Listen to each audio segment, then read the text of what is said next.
ungodly, nor stands in the path of sinners, nor sits in the seat of the scornful. But his delight is in the law of the Lord. Psalms 1:1-2. Okay, ready? Okay. Blessed is the man who walks not In the counsel of the ungodly, nor stands in the path of sinners, nor sits in the seat of the scornful, but his delight is in the law of the Lord. Psalms 1:1-2. So what does it mean to be in the counsel of the ungodly? Do we know what that means? Anybody have an idea? So counsel is like advice or like company. Like when you have problems and you want to go talk to someone, we have to be wise about who we talk to. Because people who don't know Jesus aren't going to give us the best advice. Sometimes they'll lead us astray. So that's why we also have to be careful who we're friends with. We're friends with people in the world, but we shouldn't value their advice as much. It's better to go to someone who knows Jesus like him, so God can work through them to help you, so we're not led astray. And what about standing in the path of sinners? What does that look like? Following. Let's say there's a path to choose being good, and there's a path to choosing not loving God and being a sinner. So basically, you would be following all the other people that chose the path of sinning. Exactly. So that's another thing why we need to be wise with who, we want to be friends with, because if we follow in their path and do what they're doing, we're not really living for God if they take us astray. So, does anyone want to pick? So tell me, are the people that were the 10 bad spies, are they the bad guys that you shouldn't follow in their path? Yeah. Exactly. Because they led Israel astray. Israel was God was with them, and God wanted to work through them to take over the land, but because the people listened to the spies, they were afraid, and they missed out on their opportunity to go into the land. So who wants to pick an animal voice to read through it with? Okay, Logan. Squirrel. What sound does a squirrel make? I don't know. Oh, okay, give an example. A mouse? Okay, so we'll squeak it. Guys, you have to do your best squeaky little mouse voice, okay? Okay, you guys ready?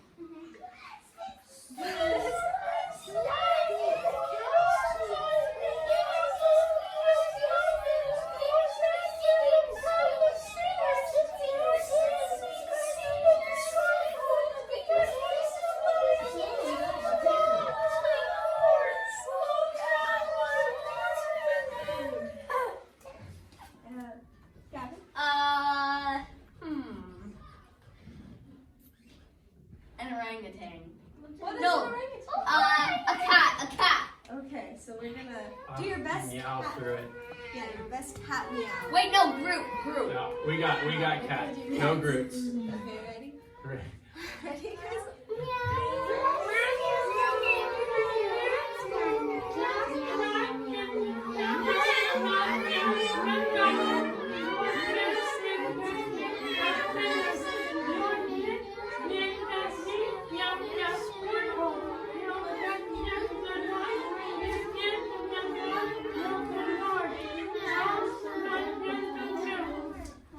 Now, who wants to pick a word? I got a question. What's the seat of scornful? What's scornful mean? Corn. Pastor Kelly, what does scornful mean? How do you describe it? I'll describe it because she's operating the camera. Her voice may be a little loud on there. Okay. Okay, so scornful, it's when you are making fun of or looking at something and picking out things that you don't like, that's wrong about it. I'm scorning Or did you just this. make fun of them? Yeah, and it's like, oh, they're doing this wrong and this wrong. They're just so bad at this, or that's scornfulness. So it's meaning I'm sitting there thinking I'm better than them. I'm way more perfect than them. They're terrible at this. That's being in the seat of scornful. And when we think about it, it's sort of like we're taking the place of God, because God sits on the throne of judgment. So when we're sitting in the seat of the scornful, it's like we're taking the place of God by judging people, by saying, well, I have the right to look at someone and tear apart everything they do, when that's not our position, that's God's. That's why we need to remain humble and not look at other people and just pick them apart. How would we feel if people did that to us all the time? And God is forgiving and merciful, so that's why we need to be that way to others. So who wants to pick a word tree? Okay, Gavin.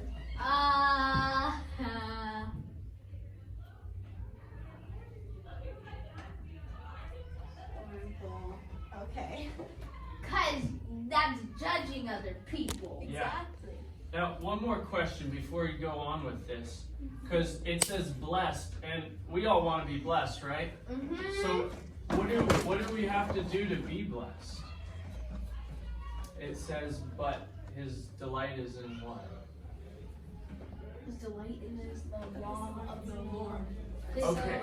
Being in the delighting in God is loving God and loving the way that He wants us to live. Because we can look at other people and how they live their lives, and we can be envious, and we can say, they look so happy, I want to live like they do. But delighting in God is knowing that deep down, they're not really happy. The only true way to happiness is by accepting Christ and living by the way He wants us to live. But your delight in the Lord means you get excited and thrilled and happy to go be with God and to read the Bible and to watch movies about Jesus, like Superbook. You know, you get so excited to know more about God because you know, just like that song about the powerful name, you know, when you speak the name of Jesus, the power goes out. And that God, it's God's power, it's not yours. But it's God's coming through you. You get excited about knowing Him so that you can be like Him. And two, it says the law of the Lord, which the law of the Lord is being obedient to Him, right? Because if you obey God, you're going to be blessed. Because God doesn't want you hurt, right?